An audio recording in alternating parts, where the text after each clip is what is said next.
పవన్ ఖజానాకు భారీగా కాసులు కురిపించే క్రమబద్దీకరణ పథకాలపై రాష్ట్ర ప్రభుత్వం దృష్టి పెట్టనుంది. సో దీనికి సంబంధించి కట్ ఆఫ్ గడువు పెంపు ద్వారా ఎక్కువ మందికి అవకాశం ఇవ్వాలని కూడా భావిస్తుంది.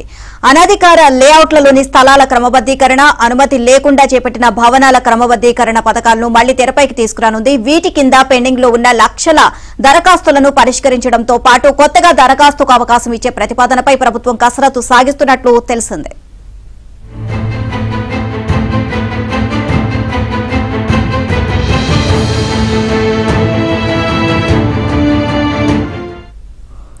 రెవెన్యూ మంత్రి పొంగులేటి శ్రీనివాసరెడ్డి, శాఖ ముఖ్య కార్యదర్శి, భూ పరిపాలన ప్రధాన కమిషనర్ నవీన్ మిత్తల్ ఇటీవల రిజిస్ట్రేషన్ అండ్ స్టాంప్స్ శాఖ ఉన్నతాధికారులతో ప్రత్యేకంగా సమావేశమయ్యారు. ఆ సందర్భంగా క్రమబద్దీకరణ పథకాలపై చర్చించారు. ఆదాయ మార్గాలేంటి, వృధా ఖర్చులను అరికట్టడం ఎలా అనే అంశాలపైనే ఎక్కువగా దృష్టి సారించారు. ఇందులో భాగంగా పెండింగ్ లో ఉన్న ఎల్ఆర్ఎస్, బీఆర్ఎస్ దరఖాస్తుల పరిష్కారానికి తీసుకునవలసిన చర్యలు, అందుకు ఎదురవుతున్న ఇబ్బందులను అధికారులు వివరించారు.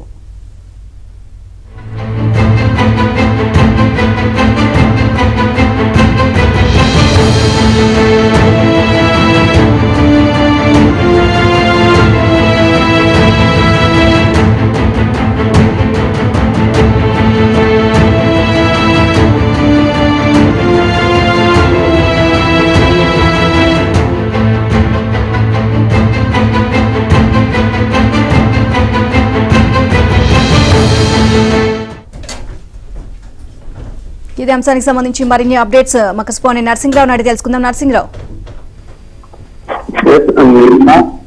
ప్రభుత్వం ఇప్పుడు ఖర్చుల కోసం కూడా ఆర్బీఐ దగ్గర అప్పులు తెచ్చుకోవాల్సినటువంటి పరిస్థితి ఏర్పడింది. అందుకు ప్రధానమైనటువంటి కారణం గత ప్రభుత్వము విస్తరవిడిగా అప్పులు చేసింది అనేటువంటి ఆరోపణలు ఈ ప్రభుత్వం చేస్తా ఉంది.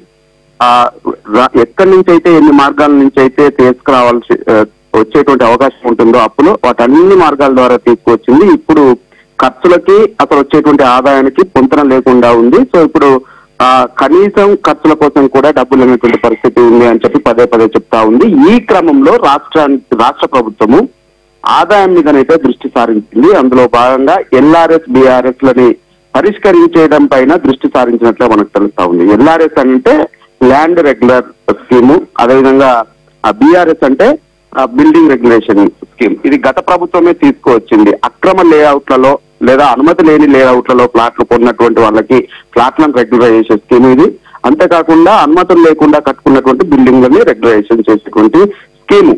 సో అప్పుడు దరఖాస్తులు స్వీకరిస్తేనే దాదాపుగా గత ప్రభుత్వము 25 లక్షల పైచీకు దరఖాస్తులు వచ్చాయి. అప్పుడు కేవలం దరఖాస్తుకు 1000 రూపాయలు రుసుము వసూలు చేస్తేనే దాదాపుగా 250 కోట్ల పైచీలకు ఆదాయం రాష్ట్ర ప్రభుత్వానికి వచ్చింది. సో ఇప్పుడు ఈ దరఖాస్తులను కనుక పరిశీలించి వాటిని క్రమబద్ధీకరిస్తే దాదాపుగా రాష్ట్ర ప్రభుత్వానికి 10,000 కోట్ల రూపాయల ఆదాయం వచ్చేటువంటి అవకాశం ఉంటుంది. అయితే ప్రస్తుతం ఈ సమస్య ఇటు ఎల్ఆర్ఎస్ సమస్య కావచ్చు, అటు బీఆర్ఎస్ సమస్య కావచ్చు, కోర్టులో ఉంది. ఈ కోర్టులో ఏ విధంగా దాన్ని పరిష్కరించి ముందుకు వెళ్తే బాగుంటుంది అనేటువంటి దానిపైన తర్జన భర్జన పడుతుంది. గత ప్రభుత్వమే ఒక అఫిడవిట్ అయితే ఫైల్ చేసింది కోర్టులో. వచ్చేటువంటి ఆదాయాన్ని ఏం చేస్తారని కోర్టులో అడిగినటువంటి సమయంలో ప్రస్తుతం ఎల్ఆర్ఎస్ స్కీమ్ ఏదైతే అనుమతులు లేనటువంటి లేఅవుట్లలో తీసుకున్నారో ఆ లేఅవుట్లలో సౌకర్యాలు కల్పించడం కోసము వినియోగిస్తామని చెప్పింది. సో ఆ విధంగా పరిష్కరించడం ద్వారా ఆదాయాన్ని సమకూర్చుకోవాలనే ఆలోచనపైతో ప్రభుత్వం ఉన్నట్లుగా తెలుస్తా ఉంది. దీనిపైన సీరియస్ ఆలోచన